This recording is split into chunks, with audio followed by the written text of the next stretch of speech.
eu gostaria de abordar também a questão dos políticos que já estão exercendo seus mandatos. Houve alguma aproximação com, por exemplo, alguns partidos de centro, tipo republicanos, no Brasil, eles se interessaram em integrar a missão e vocês foram atrás?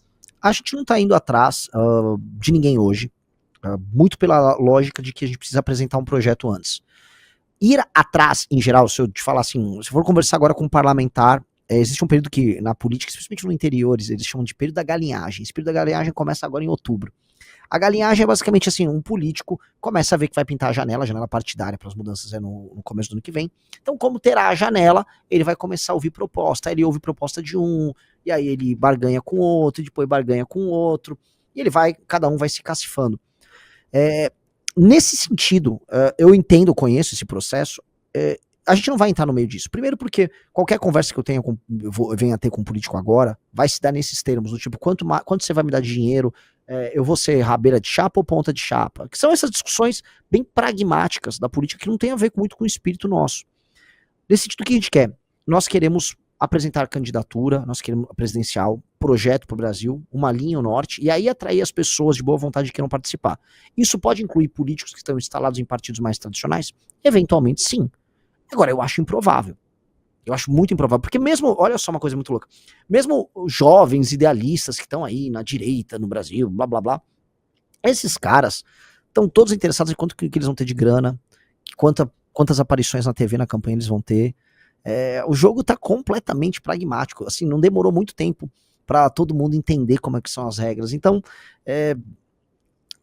nós não vamos jogar esse jogo, primeiro porque nós nem temos condição de jogar, e segundo porque nós não montamos o partido para isso. A gente quer formar os quadros que vão ganhar as eleições pra gente. Abordando um pouco mais a questão do MBL.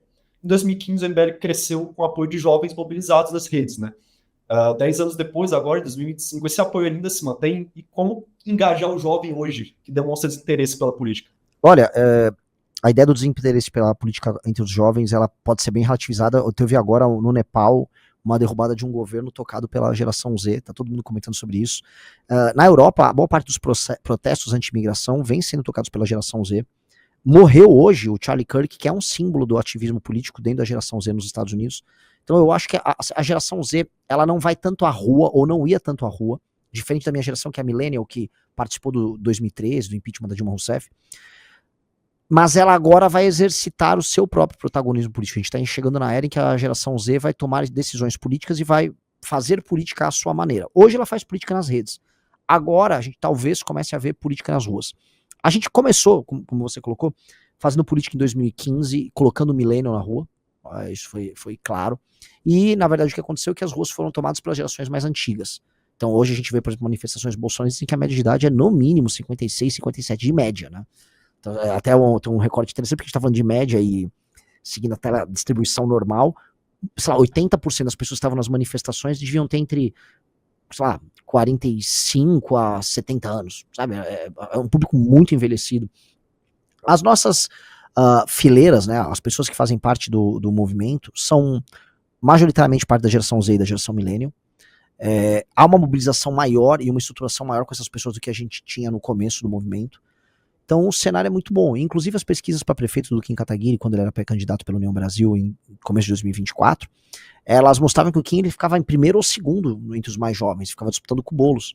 E algo similar aconteceu comigo numa pesquisa recente que saiu para a presidência da República agora esqueci o nome do instituto, que saiu na Rede Record, o Real Time Big Data, para ser preciso. E nessa pesquisa eu ia melhor justamente com essas gerações mais novas. Então essa energia está viva aí. Abordando a questão do discurso. Porque o discurso liberal, que na fundação do movimento foi muito latente, hoje ele se diluiu em umas propostas que se distanciam um pouco. Como, por exemplo, o uso do fundo eleitoral e as propostas de industrialização do Nordeste. O que motivou a mudança nesse discurso e o que tinha de errado com o discurso antigo? Ótima pergunta. A experiência e o conhecimento adquirido nos tornaram melhores. Então, a crítica que a gente fazia nesses temas era uma crítica pueril, bastante pueril. Um exemplo, a ideia de que basta chegar ao poder e diminuir o Estado, privatizar tudo que a economia do Brasil vai andar. Veja, a gente pode ter alguns efeitos bastante positivos na redução do tamanho do Estado e do impacto do Estado sobre o bolso do cidadão. A gente está vendo um governo Lula com Haddad querendo taxar todo mundo, a gente está vendo uma trajetória de colapso nas contas públicas para 2027, 2028. Então, nesse sentido, as premissas liberais fazem sentido, mas as simplificações não. Ainda mais depois de um governo Bolsonaro em que o Paulo Guedes prometeu muita coisa dentro desse discurso e as pessoas não sentiram isso. Outra coisa foi o aprendizado que a gente teve conhecendo o Brasil, mais dentro da atividade política, entendendo, por exemplo, que o setor hoje que mais entrega divisas para o Brasil, que é o agro, ele é fruto, essencialmente, de decisões tomadas por gestões políticas anteriores. As frentes pioneiras de ocupação territorial pelo Brasil, tocadas pela ditadura militar, elas levaram aquela gauchada toda que foi colonizando o centro-oeste, foram até Rondônia, e esses caras criaram esse agro mecanizado super competitivo que salva as contas públicas do Brasil. Mas não apenas isso, a própria Embrapa, que é uma empresa pública, que eu jamais, se a gente chegar ao poder, privatizaria, acho que não há necessidade, a Embrapa ela criou as sementes, ela criou as técnicas que ajudaram essa agricultura a se tornar tão competitiva, plantar no cerrado com um terreno ácido e tal. Nesse sentido, veja, tivemos iniciativa privada, tivemos empreendedorismo, tivemos um papel bacana do Estado. Mesma coisa se for falar do IME, do ITA, da fundação da Embraer, dessa articulação entre forças armadas, tecnologia, educação, Estado, empreendedores. A gente passou a não ter medo dessas articulações. Naturalmente, a gente não pode deixar isso desembocar, como muitas vezes acontece também, em campeões nacionais, aquelas políticas amalucadas que a gente viu em governos anteriores que não nos ajudaram em nada.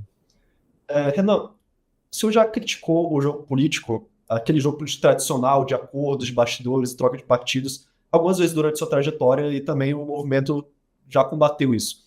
Como que você assegura que o Missão não vai repetir essas práticas? Imagino que seja um grande medo do apoiador e do jovem filiado ao partido.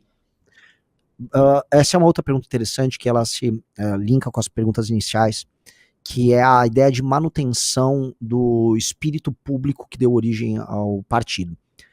Veja, o partido ele nasce com uma vocação majoritária. E essa vocação majoritária ela não é de boca, ela não é simbólica, porque ela é uma vocação majoritária já oriunda do próprio Movimento Brasil Livre. Veja, o Movimento Brasil Livre ele é minoritário no campo da direita, mas é aquele tipo de minoritário que não aceita a própria posição de minoritário. Ele é um minoritário peitudo. Então, o Bolsonaro é o maior? Não concordo. A gente quer sempre se colocar como líder. A gente usa sempre esse é um ditado popular caipira, né? Antes ser crista de galo do que rabo de cavalo. No sentido de que melhor ser chefe do seu pequeno reino do que puxar saco num reino enorme, né, do cavalão. Nós não somos rabo de cavalo. Inclusive, as pessoas que saíram do MBL foram ser rabo do cavalo do Bolsonaro. Stobétega, Holliday e tantos outros. Eles foram lá puxar saco do Bolsonaro. Essa vocação majoritária, então, é uma vocação que foi transformada em cultura, e o partido tem essa cultura. Nós vamos ter que sempre manter essa vocação de vamos liderar o processo, vamos apresentar alternativa, vamos fazer com que os outros nos copiem e não que a gente copie os outros. Isso é um exercício então, de resolução moral, criativa, força, liderança. E é difícil. Porque é isso se chocando a tentação que as pessoas têm pelo conforto, pelo acordo, pela acomodação. É quase como se a gente tivesse que ficar enfrentando, vamos dizer, o espírito natural da política brasileira o tempo todo. E você tem que ficar andando com adrenalina para nunca deixar se acomodar, não ficar sonolento e cair nos braços do Ciro Nogueira. É difícil, mas não é impossível. Eu posso comentar que alguns projetos com vocação majoritária no Brasil nunca caíram nisso. O maior exemplo são os nossos adversários naturais, que é o PT. O PT sempre teve essa vocação majoritária, a ponto disso ser visto como um incômodo dentro da própria esquerda. Nós temos que ter essa vocação e nós temos essa vocação, nós nascemos para isso. E em relação à polarização, você mesmo acabou de mencionar a questão dos Estados Unidos, que um atentado desse, no dia de hoje, como que a população vai enxergar vocês? Porque imagino que estejam se posicionando como uma direita sem ser bolsonarista. Como captar esses votos? Porque a população é naturalmente polarizada. Essa polarização, ela apresenta, vamos dizer, características diferentes conforme a gente vê as gerações. Por exemplo, uma pessoa com mais de 65 anos, a polarização tem uma cara. A polarização tem a cara do período da ditadura militar, em que escolher lados é escolher entre a turma do MDB e depois PT, etc., ou a turma do Arena e a turma da ditadura em si. Essa galera, ela reproduz essa imaginação antiga agora, com a política que a gente vê, por exemplo, entre essas pessoas saem às ruas para defender o Bolsonaro O Bolsonaro fala em artigo 142, intervenção, toda aquela coisa, e a esquerda, democracia, democracia, democracia. No fundo, as pessoas mais velhas reproduzem a polarização nos termos deles. As pessoas mais novas não estão reproduzindo isso nestes termos. Então, elas vão falar sobre cultura woke ou não cultura woke, elas vão falar sobre CLT ou não utilizar CLT, elas vão falar sobre formas de combater o crime. A forma como isso se dá nas gerações mais novas é diferente. Então, ainda que exista essa polarização, ela vai soar muito confusa para as pessoas, porque conforme as gerações elas mudam, elas enxergam o adversário de maneira diferente, mesmo que seja mesmo diferente. Um cara, sei lá, de 20 anos vê um petista muito diferente de uma pessoa de 70 anos. Mesmo em ambos os casos, sendo um petista, o observado, e o observador sendo um antipetista.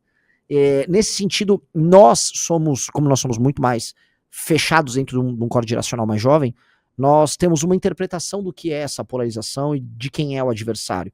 E nós nos sentimos muito livres em falar, por exemplo, que o bolsonarismo não é parte do nosso campo. O bolsonarismo é outra coisa, uma outra imaginação, outro tipo de gente.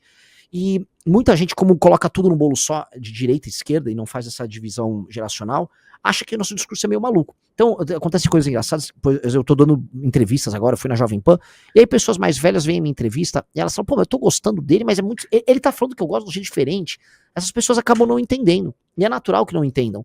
É apenas que nossa sensibilidade não é igual a delas. Algum momento elas vão se abrir pro nosso discurso. Eu acho que isso começou a acontecer. Mas nós não estamos preocupados agora em ceder a nossa sensibilidade para chegar em pessoas que eventualmente imaginem que direita é você simplesmente gostar do Bolsonaro, porque o Bolsonaro vai acabar com o comunismo. Não é assim. E a gente está bem tranquilo com relação a isso. Segue para mais e deixa o like, rapaziada.